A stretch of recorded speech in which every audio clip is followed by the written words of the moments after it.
عید کے روز غسل کرنا، خوشبو لگانا اور مسواک کرنا مستحب ہے۔ عید کے روز اچھے کپڑے پہننا مستحب ہے۔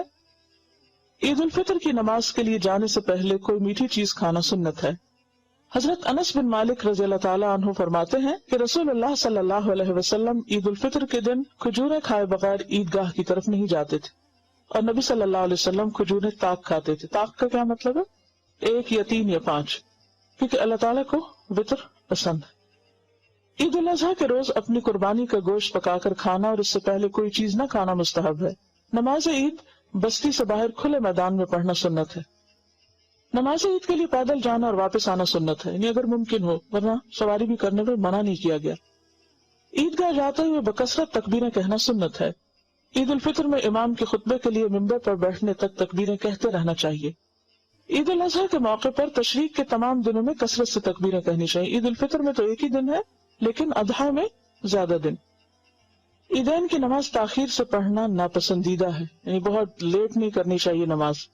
عید الفطر کی نماز کا وقت اشراق کی نماز کا وقت ہے، یعنی سورج نکلنے کے تھوڑی دیر کے بعد پڑھ لینی چاہیے، اللہ یہ کہ پھر بہت سی ایسی جینوئن ریزنز ہوں یا مجبوریاں ہوں کہ جس میں لوگوں کا پہنچنا مشکل ہو تو اور بات ہے، ورنہ جلدی کرنی چاہیے۔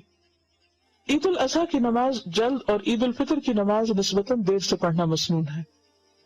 عید الفطر اور عید الاضحیٰ کی نماز 2 رکعت ہے۔ نماز عید کے لیے آذان ہے نہ اقامت۔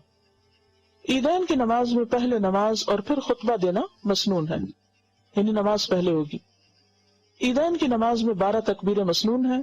پہلی رکعت میں قرات سے پہلے 7 اور دوسری رکعت میں قرات سے پہلے 5 تکبیریں کہنی چاہیے۔ نماز عید کی زائد تکبیروں میں ہاتھ اٹھانے چاہیے۔ نماز عیدین کی 2 رکعتوں میں سے پہلی رکعت میں سورۃ الاعلی اور دوسری رکعت میں سورۃ الغاشیہ پڑھنا مستحب ہے۔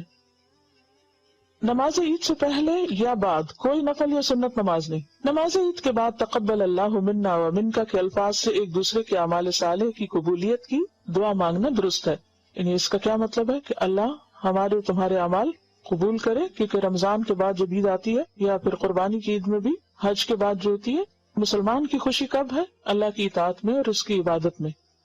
تو عبادت کے بعد جو خوشی ہے وہ حقیقی خوشی ہے، اور پھر عبادت کے بعد فکر کس چیز کی ہوتی ہے کہ یہ قبول بھی ہو جائے۔ عیدگاہ جانے اور آنے کا راستہ بدلنا سنت ہے۔ کیوں؟ راستے میں فرشتے کھڑے ہوتے ہیں نا، تو دعائیں کرتے ہیں۔ اگر جمعہ کے روز عید آ جائے تو دونوں پڑھنے بہتر ہیں، لیکن عید پڑھنے کے بعد اگر جمعہ کی بجائے صرف نماز ظہر ادا کی جائے تو بھی درست ہے، یعنی اگر جمعے کے دن عید ہو تو عید اور جمعہ دونوں بھی ہو سکتے ہیں، اور عید اور ظہر کی نماز بھی ہو سکتی ہے۔ ابر کی وجہ سے یعنی بادل کی وجہ سے شوال کا چاند دکھائی نہ دے اور روزہ رکھ لینے کے بعد معلوم ہو کہ چاند نظر آ چکا ہے تو روزہ کھول دینا چاہیے۔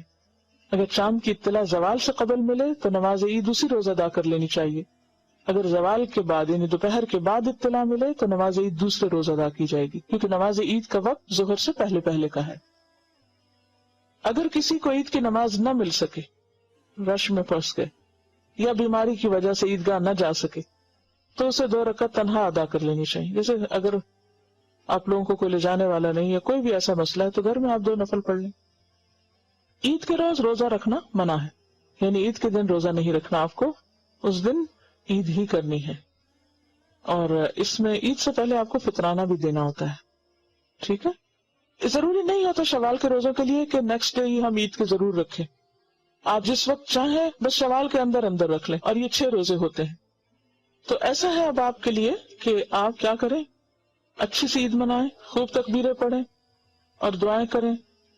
وآخر دعوانا الحمدللہ رب العالمین، سبحانک اللہم وبحمدک، نشہد ان لا الہ الا انت، نستغفرک ونتوب الیک۔ السلام علیکم ورحمۃ اللہ وبرکاتہ۔